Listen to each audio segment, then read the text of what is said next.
Hey guys, Japs here, and it's time for another developer stream recap. This week, Dana was once again joined by the multiplayer designer Jonathan Taylor. There were some big announcements on Thursday, so check out the blog post linked below. Before we hop into the recap, I also just want to give a quick shout out that we have our next community discussion stream on Saturday. It would be great if you could all show up and get involved in the chat. But back to the topic at hand, let's check out this recap. Oh, and yeah, this is a long one. Lots of stuff covered here. A reminder that this weekend, starting on Friday, is the season finals esports for Gears 5. Free-for-all changes. So you took it from you got 2 Gears points in elimination. We've now moved down to 1 point. Sorry, you're talking about King of the Hill changes? Yes, or King of the Hill changes, sorry. Okay. Why did we do that? So what we're noticing, and we talked a little bit about last week, but is the kind of bunching of players, because everyone was going way past that cap, or most players were, especially in matches that went 3 rounds. So we want to bring in more of wonderful little ASCII art in the chat there, terrible. We wanted to bring in really just more chance for people to differentiate themselves and really just have like more spread. So what we noticed, like I said, if everyone maxes out and is at 94, 95 points, and you have 100 and some odd eliminations, you feel like am I really being rewarded for that? Am I really being seen as being standing out and different for that? So we want to bring a little bit more of that back in. We are looking at the numbers, so as we make this change, we're going to be looking at the data, make sure we don't break anything with it. And in general, it's going to be something that we want to get right before the preseason goes to season, and that's why we're making that change now, so we can look at it for a little bit longer and make sure we're happy with it. So there could still be further changes coming with the points, but we want to see what this does to impact us. So TDM is coming to ranked, but it's not coming in the preseason. It's coming at the beginning of the official season. Can you tell me what's happening in TDM and why is it coming in the official season? Yeah, so first I should say we're not done with TDM. We wanted to make some more in-depth changes to the gameplay than we had the time to make in Operation 4. So we're working on bringing those out so we can test those and put those through the proper paces and let the community enjoy it and give us feedback on those without some sort of pressing timeline. We did hear a lot of feedback about TDM being missing from the ranked experience, and people that were, that was something that they used to go to all the time, and it was something they really enjoyed. And we wanted to weigh the value of waiting for those changes versus having an audience that wasn't going to have a home. So what we wanted to do was try a few things we think are going to address some of the problems that we're seeing, which includes some of the spawn camping and other issues that can kind of ruin a TDM match. And it's also a bit of a chance for us to experiment with 4v4. We feel like playing it internally, a lot of the game modes that we're seeing play better with 4v4, and we saw that with TDM. So I think it's a chance for players to experience that and give feedback on that. And then I think we're looking at ways we can address other issues. And spawn camping is kind of tied into the stacks issue as well. A well-organized team that's communicating, that's all 4 players are on the same chat and really organized. It's going to be really tough for a solo team to even get out of the spawn once they get locked down. So it's one of those things where we think that allowing people to only queue as duos and solos is going to help that part of the experience as well. But we're not done with it. These are things we could do with the time that we had. Even doing these changes and making these adjustments requires us to do work to fix a few things. We ran into a few bugs, and that's why it's not coming out on Tuesday, but instead it's going to come out at the preseason to season flip. It allows us to fix a few of the last bugs that were involved in making it 4v4 and doing some of the changes that we're doing. But we feel like it's going to be a healthier way to play the game. We're excited to see people's feedback when they have a chance to try it. This isn't it. This is just something to be able to bring the experience in and we think improve it in the short term, and then we're going to continue to do more work. And you'll see that in the next little bit here, next few months, really. Cool. We'll start to see more of those things come out in the playlist you can play and give feedback on. The advent of 8-person free-for-all on regular 5v5 maps. Yep. Do you want to talk a little bit about that? Yeah, it's something we've tested before in the past, and we spent some time just trying to get set up. And we wanted to originally do this earlier in the season, but we thought that the 14-player one had some advantages that we wanted to see if it played out that way. And what we're noticing is the number of people required to start a 14-player match, the lack of variety that you're seeing because we only have 3 maps that are capable of actually having 14 players, and a few other things that's just making the experience not really click the way we want to. Yeah. And I think it's particularly bad, especially a bad experience in regions that don't have huge populations. So in off hours, the ranked playlist doesn't have enough people to really support it, and having to get 14 people together can be tough. And part of that is like it actually impacts the health of the game even in hours past that, because the more time you have without matches happening or frequent matches happening, the more time it takes for the playlist to kind of start up again once it becomes like core hours, like prime time again. Yeah. And so we found ourselves just kind of in a spiral where the low population regions would cause it to go and be not, it's not hopping. And then they would take a long time to get started up again to get really hopping. And that just kind of drug the numbers down and really just didn't really help with the matchmaking experience. So I think that with bringing in these maps, which brings in a new experience, we think people will be excited to see it. We're really happy with the way it's playing. And it'll increase the size of the audience because there's more variety there to bring people in. And then the lower number of players needed to start a match means you'll find matches faster even in regions that are like lower population. So we're hoping this helps rekindle the playlist a little bit. We've seen some issues in terms of matchmaking times that's concerning to us. And also I think just variety. The feedback we've been getting from players is we've been playing these same maps and we recognize that. So we want to make use of content that we've spent a lot of time on and working to make sure we like maximize the value of that and really bring the best experiences to our players in free-for-all. So you start with a Nasher and a utility grenade to start. Okay. Some of that is because of the Lancer distances and because you don't have the kind of corridor nature of the 14-player maps. Having a Lancer, we found, was you get a lot of people just spawning in and instantly shooting you from a distance. And a few other things that just make you not really want to fight for the power weapons or feel like you're being third-party in a way that's not really fun and enjoyable. So we're trying a few adjustments, and we like what we saw when it came to playtesting internally, and we want to bring it to a wider audience. And we'll be listening for feedback, and we'll see if that's where we want to go or if we want to try to look back at doing a normal loadout. But I'm excited to hear people's feelings on it and have a chance to play it and really get in there Tuesday. Why can't TDM spawns be similar to King of the Hill spawns? Well, the ones where basically you have wingman spawns, we call them wingman spawns, but that's what it's called in code because it's been there since Gears 3, so just in case anybody's wondering. There's little spawns over the map. There's different like spawn points that are used for different things. In King of the Hill, we use those like spawns sprinkled throughout the levels to be able to put you in positions close to the ring and be able to like work your way to it without having to like go from the same location every time. In TDM, we spawn you in just the same spawn locations every time. We've looked at things like Arcade DM, for instance. Deathmatch in Arcade actually spawns you closer to your squad. It has different logic, and so we've looked at things like that for TDM, and it's something we're going to investigate. So as we have more to talk about, as we talk about the changes we want to make to TDM, like we'll put out more information, but that's something that has been considered. Changing the spawning to actually work more about like squad positioning than it is about just coming out of your own spawn. But it's, something we're looking at. One is the dissolves, the matchmaking dissolves. We got a question about that, about losing their entry fee even if a match dissolves straight away. So I'm going to tee you up, Jote, in a second. I want to say that the team has been actively looking into this dissolve issue, and we believe we've identified a fix that we're hoping rolling out very soon. So stay tuned for more information on that. But Jote, you want to talk a little bit about the point and the entry fees in that? Yeah, there's two pieces to that. So one is, I know we have dissolves that happen because players back out, and there's also some other things we think that are bugs that are happening with lobby dissolves that you'll see, like your character will switch over for a second to a different faction, and you'll say loading the lobby, and then suddenly you're searching again. So there's a few things like that we're investigating to make sure those are actually people backing out in every instance. There's also kind of a issue there where like your entry fee, it looks like it's gone. We believe that in all the instances we've looked at, the entry fee does get returned to you. It's just you don't necessarily see that because it can happen afterwards by a few minutes. Just sometimes the system takes a little while to catch up to refund you. But so we're looking at that to make sure that that entry fee isn't going away forever, and it's something we want to make sure it's good before we move from preseason to season. So yeah, just to call that out, like we are looking at the dissolves in the lobby and kind of issues that happen, the entry costs there. We're also looking at these like the servers dropping folks as well. It's an issue we're tracking, and people are working hard to make sure we'll get it resolved soon. So I can't give an exact timeline, but the idea would be before preseason to season, because we don't want people to be in that situation and losing points in the actual season. So it's part of just kind of working out.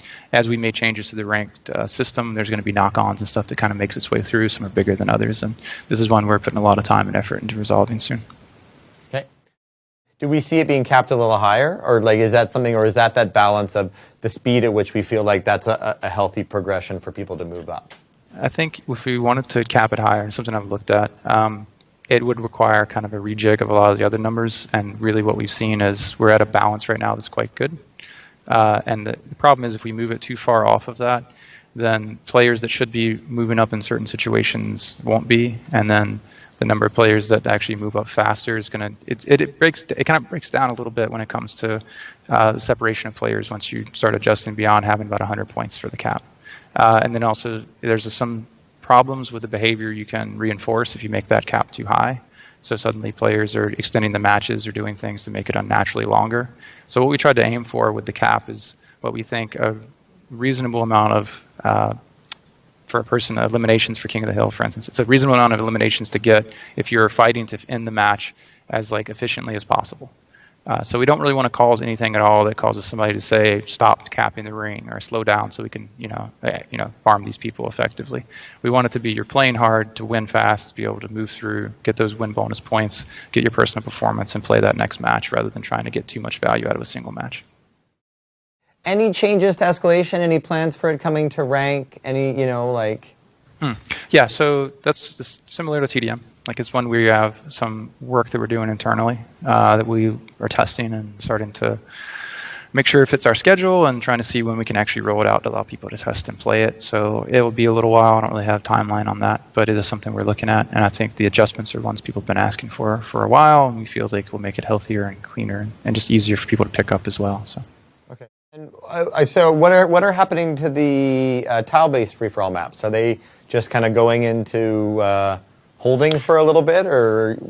In the immediacy, we're taking the 14-player list out to replace it with a 8-player version, so it's different maps. They'll still be available in custom, so that'll still be there.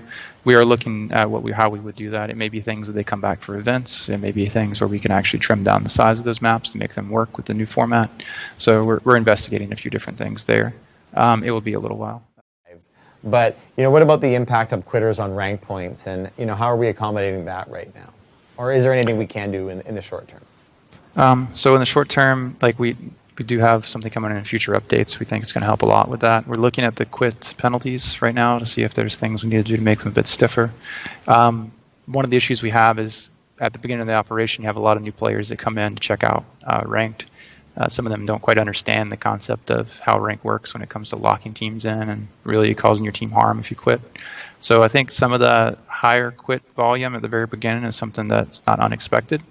That said, we do have a few different things we're looking at doing that will not only punish the quitter in a way we feel like it's going to help them not want to quit as much anymore, but also help the player they're leaving behind. So it's not just an issue with, like, don't make that guy quit. Sometimes people are going to quit. There's nothing we can do. They turn their Xbox off, they get disconnected from the match, etc.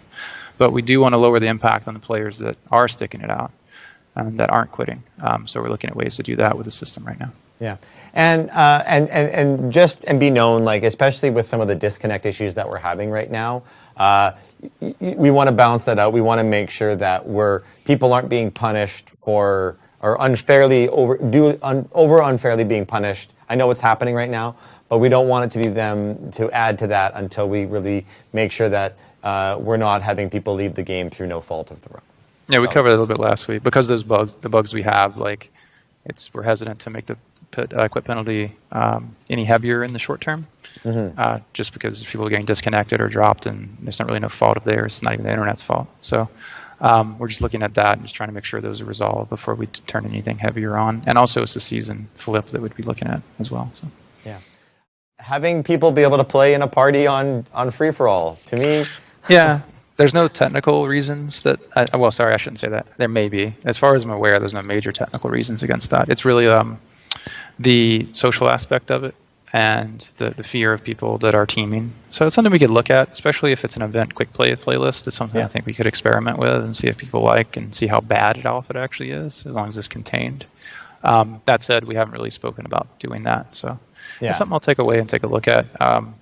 I do want people to feel like they can hop on and just have a fun time with their friends, right? I don't want to isolate anybody.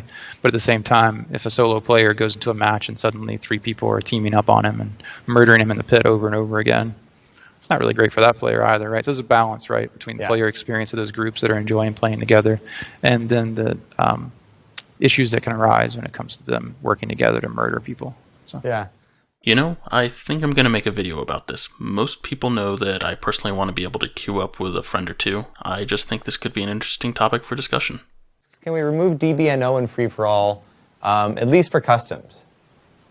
That's interesting. I don't know what the ramifications of trying to turn it off completely would be. We lowered the time to tap up significantly, so it doesn't feel like you're, out of the match if you get down from across the map. Something we could look at. It's nothing on the books right now. God, this would be such a welcome change. Actually, this is one of the things that I've brought up in the past. Be sure to check out the video that I made about custom match options. We're hearing that it feels like a bit of a grind as you get to the higher end. And obviously we want to make getting into Diamond and Masters feel significant. We want that to be a reward. Are you happy with where it is? Do you feel like it's too much of a grind? So what we planned, and so far the data does reflect this, is that around a minimum of around 50 to 60 matches is what it was required to actually get into Masters. And so players that win a lot are going to get into Masters about that amount of time. And then it's kind of a curve after that in terms of the time it takes, the number of matches required to actually get there. So that is actually showing up properly in our data. Now what we have to look at is that the experience we want to give players. Now, we have to understand we started this, what was the day we actually released this, the 16th or so? Or 14th. 14th, yeah. So it's been just a little over 2 weeks now. So really people need to understand we do need to have some runway. It needs to have some time it takes to actually work your way up through the ranks. We have some other stuff that will help that runway be longer in the future. But in the immediate term, it does need to be, some aspects need to feel like it takes a while and is an achievement or accomplishment to work your way up and through. So I think that something we're looking at. The data matches what our expectations were based on how we set things up. So we don't think anything's broken there. Now, the experience is something we need to look at and say, is that the experience we want to give people? And I think right now, as a player, I feel like it is. Now, some people I think there's issues that are causing people to slow down in some places, or have matches that are frustrating, or have losses they feel like are outside their control. And I think some of that's adding to the feeling that, this is a longer grind than I want to deal with. So that's something we're cognizant of and we're keeping in mind as we're making these changes. But the actual brass tacks of how long it takes you to work through the system is what we'd expected, and generally happy with that. Is there anything to be done to counter the significant skill gap that exists in bronze due to everyone starting at the same place? I mean, there's something we want to do about, that's just the ranking system. We expect to see those high skill players to move up quickly, right? Yeah, well, that's also the very first season of this, right? So some of the we're looking at and some of what we're working with is that this is the first time players have been bunched up and then spread out. And so we will, in the next update, when we actually have a new season, not the next update that's coming, but the next big thing we do that will switch over from op 4 season to the next season, we will do some work to make sure the initial has more of a spread based on how far you got in this season. So that's going to help a lot with the players being bunched together in bronze. If you have a player that was, an Onyx or a Diamond player in the previous season, they're not going to start out in bronze in the next season. That's just the way we're going to do it. So that'll help some, especially those early stages, the very beginning of operations. If you haven't played before, or you haven't played since the start of the new rank system, and you come in and play for Operation 5, that's still going to be an issue to a degree, but we do feel like some of the things we're adding are going to allow those players to move up and out faster. Mm-hmm. And in general, we have some other things we think are going to make the experience better, even for some of the new players that are coming in. Yeah. And then the other thing that I'd like to talk 2 seconds about is Guardian. I know you wanted to bring that up. Yeah, so we had some comments. I think there's some stuff in the Reddit thread. I've been really enjoying Guardian myself. I hope people have appreciated some of the changes we did in the recent update. I think there is still 2 issues we are looking to resolve. One of which is behavior that changed from Gears 4 to Gears 5 that wasn't an intentional change, or it wasn't an intentional change we are aware of, to people that are still here. So I think that we had an issue where if the leader dies and you're in the spawn queue right now, you don't respawn. And in previous versions of Guardian, you did. So we're looking at ways to address that and fix that. It does require a client update, a code change. So it's not a simple one, sadly, but we're looking at addressing it. And then the messaging of the spawns flipping, actually knowing when the spawns flipped can be easily missed sometimes. It's a little banner that flies out on the side. It's only there for a brief period of time. A lot of stuff can be going on, so you might miss the audio cue and not see it. So we're looking at ways of making that more visible as well. And those are kind of the 2 things we think are going to continue to improve the Guardian experience. But we're still looking at feedback, and if folks have ideas or issues or questions, please bring those up. Okay. Those would both be very welcome changes. One of my biggest complaints at the moment, though, is the failure of the spawn swap system. Exhibit is probably the best example of this. Basically, the spawns refuse to swap. Even if my whole team pushes into the enemy spawn, or even if the round goes a full 10 minutes, it's not swapping. They really need to look into their spawn swap logic. The swapping spawns was a big aspect of the previous games. It made it so that leaders were less likely to camp spawns, and perhaps forced them to defend more neutral objectives. It also led to really intense segments where the swap happened and the leaders wanted to switch sides of the map, and they ran past each other, and it was just really intense. Man, I really hope they fix this logic soon. When we put it back in as an event playlist, we found that people don't typically like fighting bots, especially in Guardian. We did fix the issue where bots could become the leader, so it actually would be much better now than it had been when it has bots in it. But we want to see if the list is healthier without bots. So as an event list, the response has been almost completely positive to not having bots. There's a few people that were like, hey, I'm going to unenemy a match now again. But as we put it into a regular quick playlist and we watch the health of it, it's something we could consider bringing back in since we fixed the major bugs around it. But for right now, we're leaving it off and watching the data. I will update on the paddock running squared medal. I see a bunch of people have asked that question. I don't have an update right on me right now. Maybe my great stream assistant can ping Michael Shannon and ask about it, and then we'll see if we can have an update by the end of the thing. But I believe I don't have one right now, so I don't want to say anything I don't know. Prior to launch, TC made a big deal about recoil-based shooting rather than the bloom we've had in previous games. Currently still has bloom, thus leading to some inconsistency. The recoil system is the goal. Would it perhaps be best to remove the bloom aspect to make the rifles feel more consistent? Yeah, I think that's more of Jamie. I don't want to duck the question, but like we went back and forth a little bit on the bloom. Like originally it was much lower, and then we found that like there were some issues with that, especially when it comes to people like using the Lancer on PC and having a bit of a laser beam with it and some of the recoil stuff. So I think Jamie would be a better person to kind of describe our thinking on that now and which way he's like leaning when it comes between bloom and recoil. Yeah. Maps on quick match on the quick. Oh yeah. Sorry, I have my little list and I forgot to look at that one. Yeah, so we believe we have understand more about what the issue actually is. This causing us to have lack of variety in quick play. And so we are looking at that now and trying to see if we can get it resolved in the near term. Some of the other changes we wanted to push out sooner, so it's a lot of the same people working on both. But it's something I think we can get resolved in the near term. We have a pretty good working theory of what's happening, and we're trying to make a few changes to see to verify that's the case. But yeah, it's on our high priority issues list, and we're working really hard on it. Great. Has TC considered putting out maps when they're done rather than waiting for operations? My understanding is the way that we have our workflow mapped out and designed and done is everything kind of gets completed and done around the same time based on just production schedules and such. So in most cases, it's not like we finish something off and then it just sits there for 4 or 5 weeks ahead of time and then we get it done. And it's just worth mentioning, like every release is even if it's just a little bit of content, is work. Like QA has to verify and sign off on it, and we have bugs and stuff that can crop up as you make changes, and there's just a lot of like stuff to do to set the stage to be able to release that content.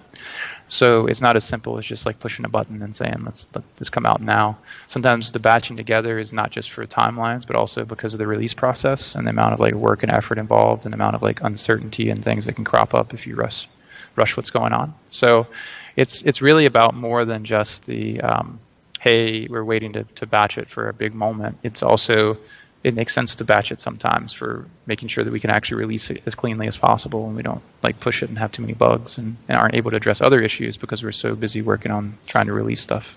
Yeah. So like there's a mixture there. We're always trying to find a good balance.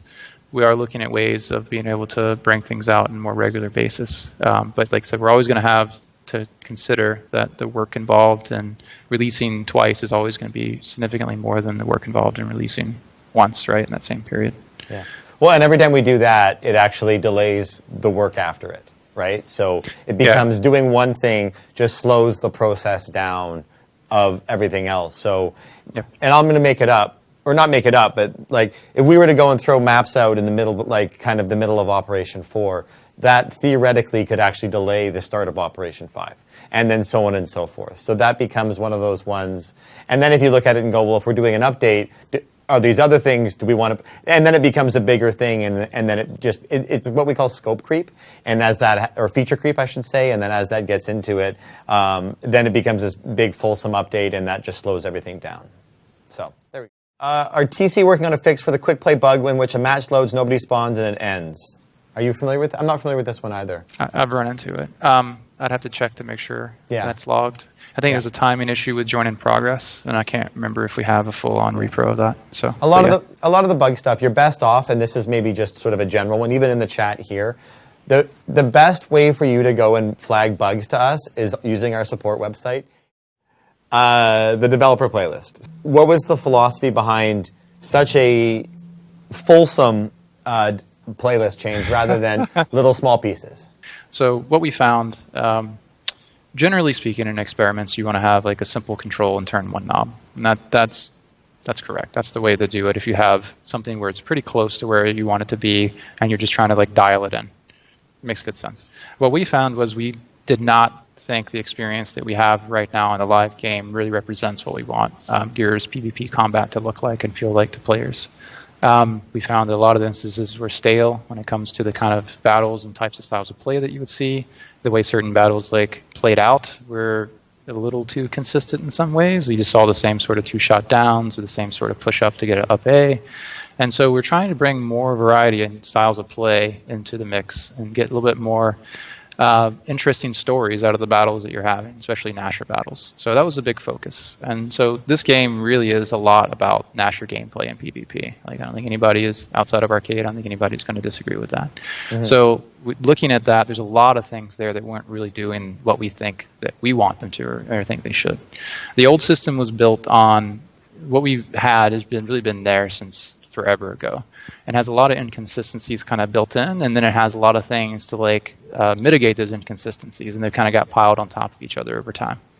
So we have certain things where you wouldn't be able to predict where your shot was going to go when you do certain maneuvers, but to make up for that, there was maybe increased bullet magnetism, and so like it felt about right, but really like there was a lot of stuff there that could not make you hit what you think you were going to hit, or give you a result that doesn't make any sense to you if you look at it again in retrospect. So we wanted to get rid of those inconsistencies and like take those out of the game.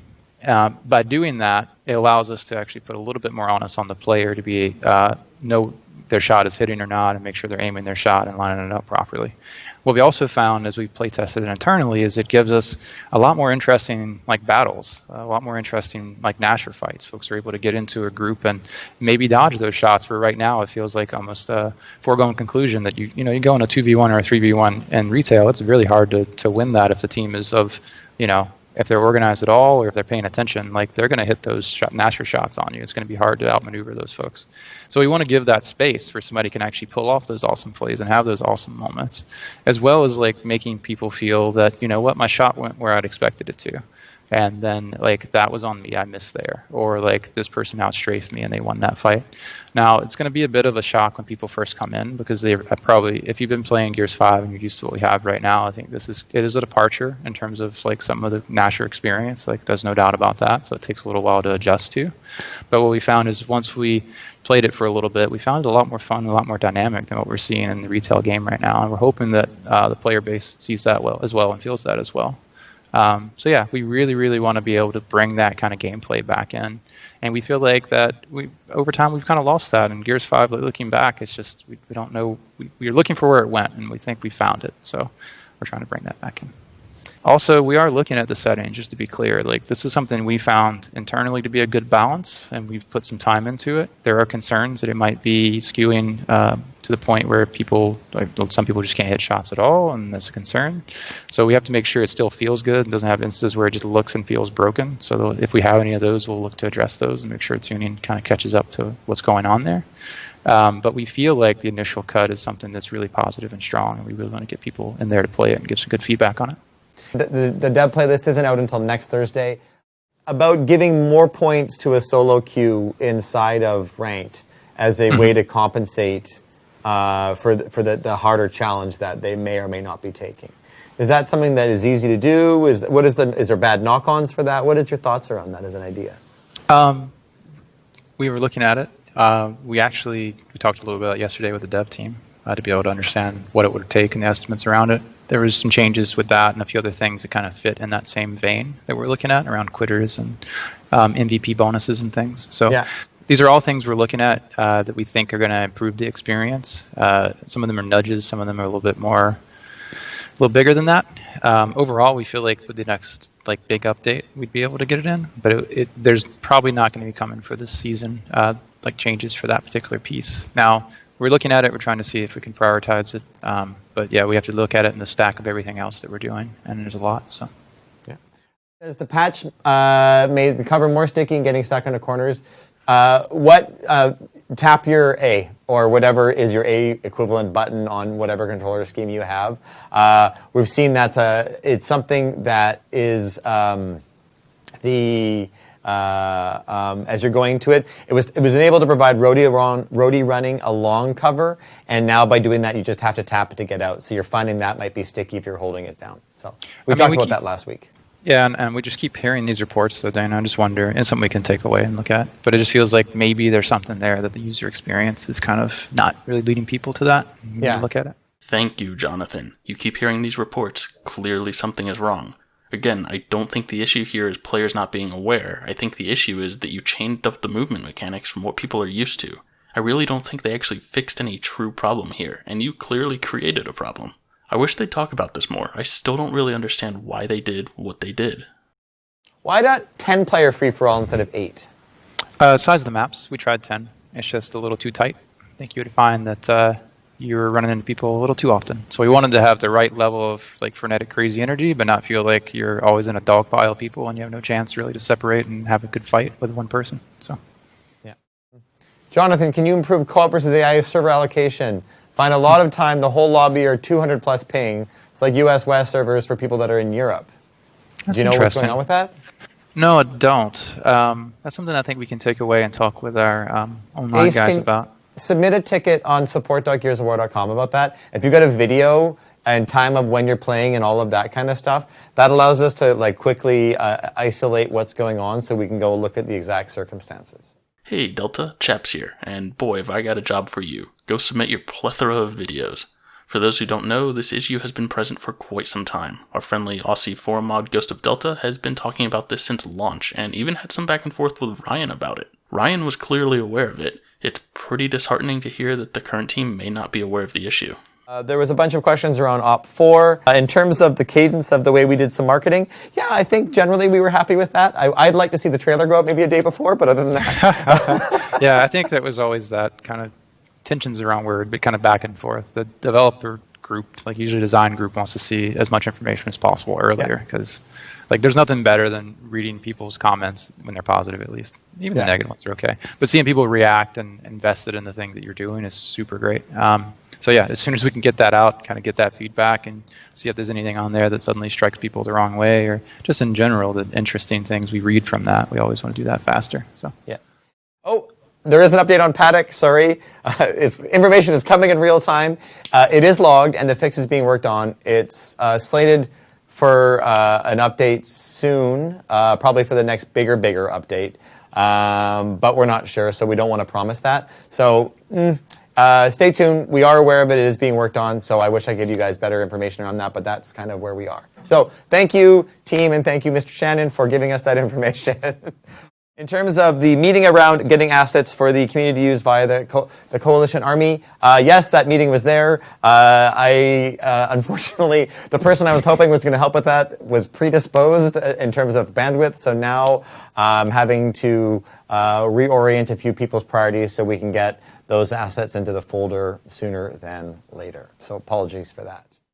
Right now, we do matchmake based on your rank, but there is a skill-based element as part of that feeds into that matchmaking as well. It doesn't override it, but it is sort of if there's a gold and a gold, we look at the skill of each gold because there is a journey that those guys are on, correct? Yeah, and there's some of that true to solo and match play or squad play as well, and that's something we're looking at in terms of some of the mismatches or the number of matches you get when you're going against a full squad as a solo. So as you matchmake and queue up, there's different stages that happen that extend the ability for who you can match with, and that is to make sure you're not sitting waiting for a match for too long. Yeah, I know there's some people in certain regions, certain times of day, or certain playlists that are sitting there for 30 minutes, and I think there's some of those are bugs, and some of those are the playlist populations are quite low. But generally speaking, to make matchmaking times healthy and to make it good, you want to keep expanding the criteria at a reasonable pace, and so you can eventually find a match.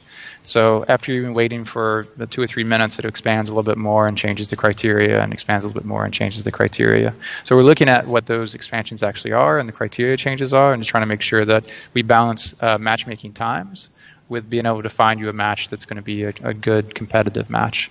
And that's something we're continuing to look at from preseason to season. That's something that we can continue to tune and adjust. And I do think we can make it better than we have it right now, so we're looking at ways to improve it. And that does it for this week's recap. Told you it'd be a long one. Just a few quick points to hit on. First, I really hope they start getting gameplay again. It would make it much more enjoyable. And please, for the love of God, start having fans on during the weeks where you have studio guests. Lastly, don't forget to tune in tomorrow on August 1st at 2 p.m. Eastern Time. We'll have a community discussion stream where we'll hit on cosmetics and unlocks in Gears 5, and we'll probably also hit on some of the more recent news. As usual, if you enjoyed this, hit that like and subscribe button. Thanks for watching, everyone, and I will catch you next time.